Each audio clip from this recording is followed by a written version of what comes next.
আচ্ছা, তোমরা কে কে ভর্তা খেতে পছন্দ করো বলো তো? যারা যারা ভর্তা খেতে ভালোবাসো অবশ্যই কিন্তু আগে কমেন্ট করো। আমি তো ভর্তা হলে একটু এক্সট্রা বেশি ভাত খেয়ে ফেলি, জানো তো কথায় আছে মাছে ভাতে বাঙালি, কিন্তু আমি মনে করি আমি ভর্তা ভাতে বাঙালি। আর কিছুদিন ধরে একটা ভর্তার রেসিপি আমায় এত জ্বালাতন করছে কি বলবো, তাই ভাবলাম আজকে এটা না বানিয়ে খেলে আমার তো ঠিকঠাক ঘুমিয়ে আসবে না। তো এটা একটা হচ্ছে বাংলাদেশের খুব জনপ্রিয় ভর্তা, বাদাম ভর্তা।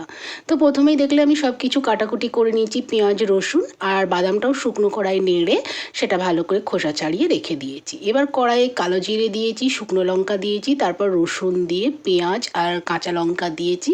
সেটা একটু নরম হয়ে গেলে নুন হলুদ একটু দিয়েছি স্বাদ অনুযায়ী আর কি। এরপরে বাদামটা দিয়ে নাড়াচাড়া করে ঠান্ডা করে মিক্সিতে দিয়ে দিয়েছি। ভর্তাতে আবার আমার ধনেপাতা একটু না হলে হয় না, ধনেপাতা দিইনি, ডাঁটাগুলো দিয়েছি, জানি না কেমন হবে খেতে।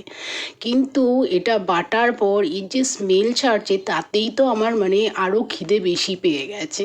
যাই হোক, আমি একটু পেঁয়াজ দিয়ে মেখে নিলাম আর একটু উপর থেকে সর্ষের তেল দিলাম। রান্নাটা সর্ষের তেল করলে সব থেকে বেশি ভালো হয়।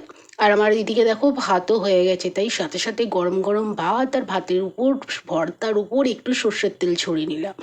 এর স্বাদ কি বলবো, অপূর্ব বললেও মনে হয় খুব কম বলা।